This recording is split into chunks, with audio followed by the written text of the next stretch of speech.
¿Qué tal? Bienvenidos una vez más al devocional con el pastor Gerson González, donde día a día nos acercamos a las Escrituras para conocer y experimentar el poder del Evangelio. Deseamos que seas grandemente bendecido mientras escuchamos la palabra de Dios, porque la palabra de Dios no está presa. Comenzamos.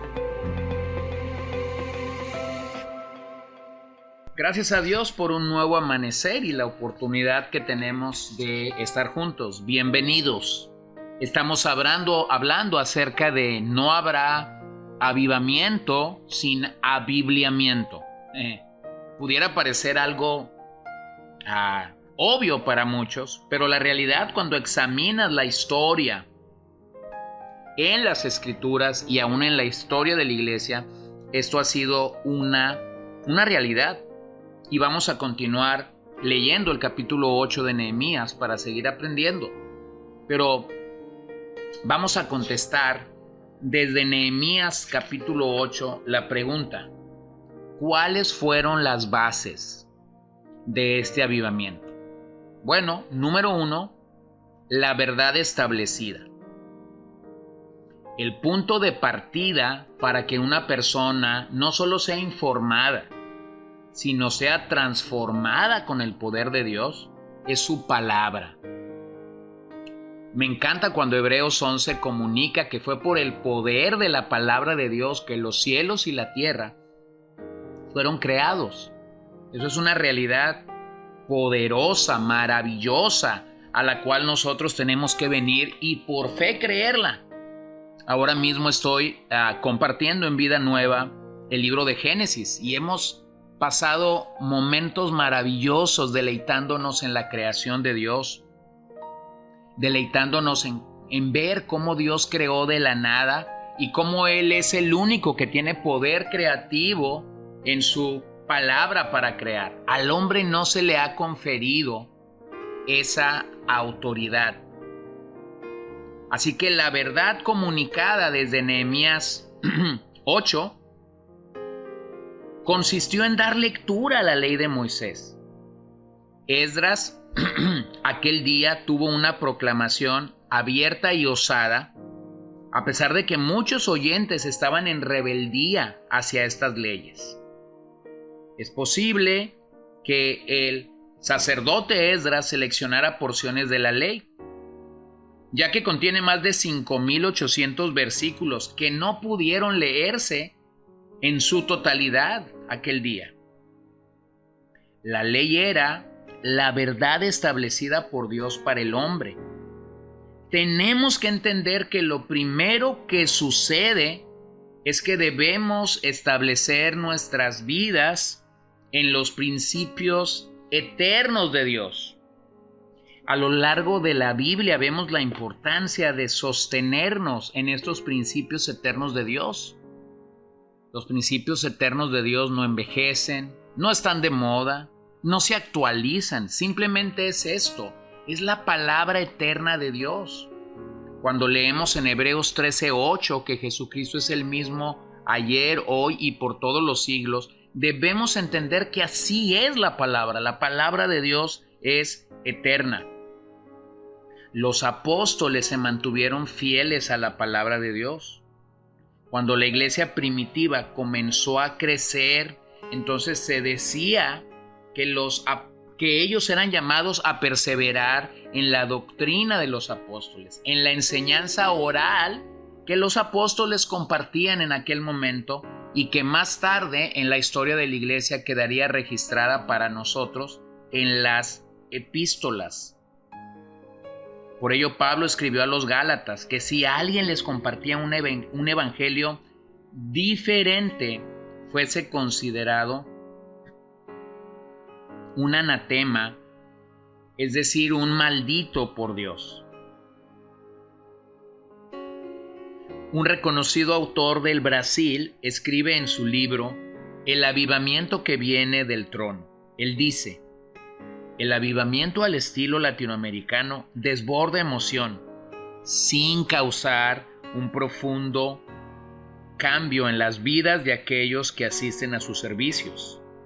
Pero el verdadero reto no es tanto aprender a caer en el Espíritu, sino aprender a caminar en el Espíritu. Caer bajo el poder del Espíritu es fácil. Caminar en el poder del Espíritu es algo del todo diferente.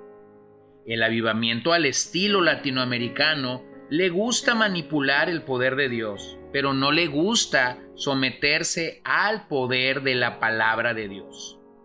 Jugar y manipular el poder del Espíritu sin someternos a la espada del Espíritu es el peligro que la iglesia del siglo XXI enfrenta el día de hoy. Entonces, ¿dónde debemos comenzar? Debemos comenzar con la verdad de las Escrituras siendo establecido. Número 2, Nehemías nos ayuda a entender todo comenzó con la palabra de Dios, no solo con establecer la verdad. Esdras creía en esa verdad, estaba establecida en su vida. Pero ahora observemos cómo es que todo comenzó con la palabra de Dios, verso 2.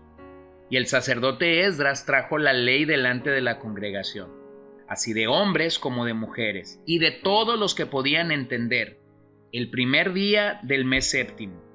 Y leyó en el libro delante de la plaza que está delante de la puerta de las aguas, desde el alba hasta el mediodía, en presencia de hombres y de mujeres, de todos los que podían entender, y los oídos de todo el pueblo estaban atentos al libro de la ley. Observa esto.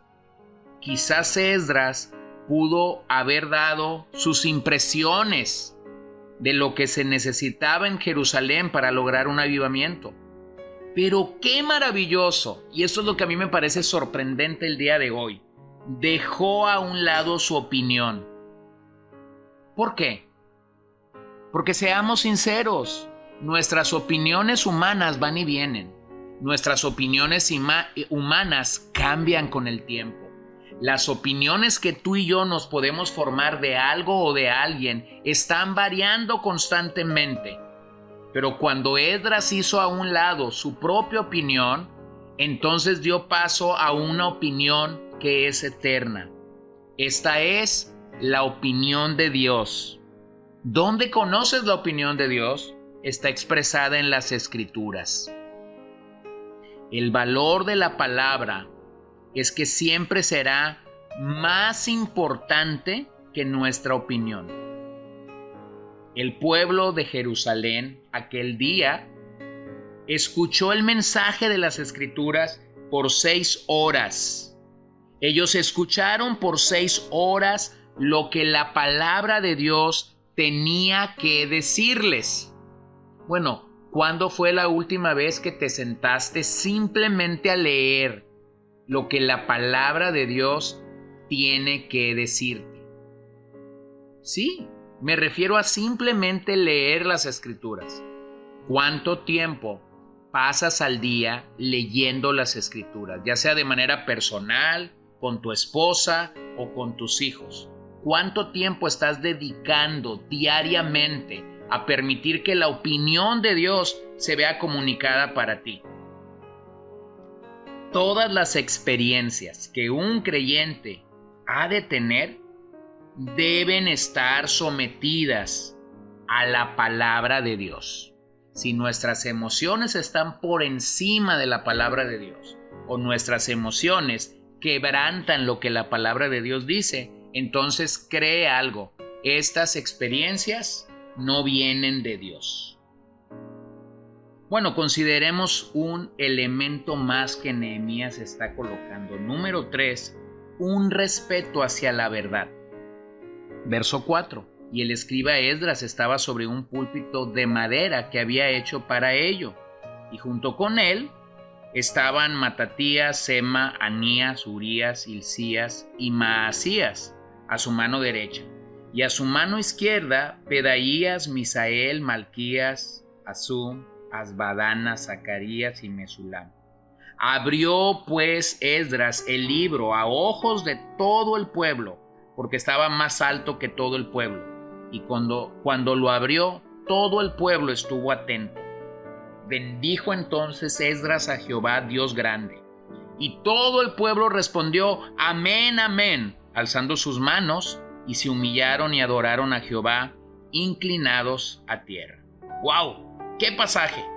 Cuando le damos su debido lugar a la palabra, esta debe ser respetada por cada individuo. ¡Qué poderoso testimonio que el pueblo escuchó atentamente! Una de los rasgos de personas verdaderamente avivadas es su respeto por la palabra, es su honra por la palabra mientras ésta está siendo enseñada, predicada. Cuando tienes a una persona que no está valorando el mensaje de las Escrituras, que lo está rechazando, que lo está despreciando, que se está burlando de él, tienes una persona que necesita ser tocada por el poder del Espíritu y de la palabra, porque se encuentra deshonrando a Dios mismo. Observa que este es un púlpito sin ningún espectáculo, solamente un lugar alto donde proclamar la palabra de Dios. Soportando 14 personas que posiblemente estuvieron allí para simplemente afirmar lo que Esdras está dando de las porciones de la ley. Todo este mover que inicia sucede como consecuencia de escuchar la ley de Dios y de la oración de Esdras. Así que esto nos hace recordar que la oración y la Biblia unidas producen siempre la vida de Dios en nuestro interior. Aquel día que los apóstoles tuvieron que tomar una decisión en Hechos 6, ellos determinaron dedicarse al ministerio de la oración y de la palabra de Dios. Así que caminan de la mano. Una vida avivada es una vida de alguien leyendo la Biblia y orando la Biblia. Así que vamos a parar aquí, pero vamos a recordar los 3 primeros fundamentos o bases del avivamiento de Jerusalén en el capítulo 8. Número 1, la verdad establecida. Número 2, todo comenzó con la palabra. Número 3, un respeto hacia esta verdad. Que Dios use su palabra para despertar y para levantar en nosotros un verdadero sentido de lo que Dios quiere hacer en este día por medio de su palabra en nuestras vidas. Señor, te doy gracias en esta ocasión porque nos permites contemplar tu grandeza, tu poderío, tu señorío a través de tu palabra que es poderosa, vertiginosa, inspirada, usada por tu Espíritu Santo para quebrantar el corazón más duro y para ayudarnos a venir a ti. Oh Señor, que no despreciemos tu palabra, que la tengamos en alto, que seamos realmente tocados y trastornados por el mensaje de tu palabra. Danos este respeto que tuvieron por ella y permítenos andar como tú quieres que andemos. Señor, tu palabra sigue salvando al pecador y santificando a tus hijos. Así que rogamos que tú seas exaltado y glorificado en este sentido. Te damos gracias y te adoramos en esta hora. En tu nombre oramos, Señor. Amén. Gracias por acompañarnos el día de hoy. No olvides compartir este devocional con todos tus conocidos y recuerda que puedes seguirnos en Podbean, Spotify y Facebook como CCBN Los Mochis para que puedas escuchar todos los mensajes, los devocionales y también seguir nuestras transmisiones en vivo. Esperamos que nos acompañes el día de mañana. Que el Señor te bendiga.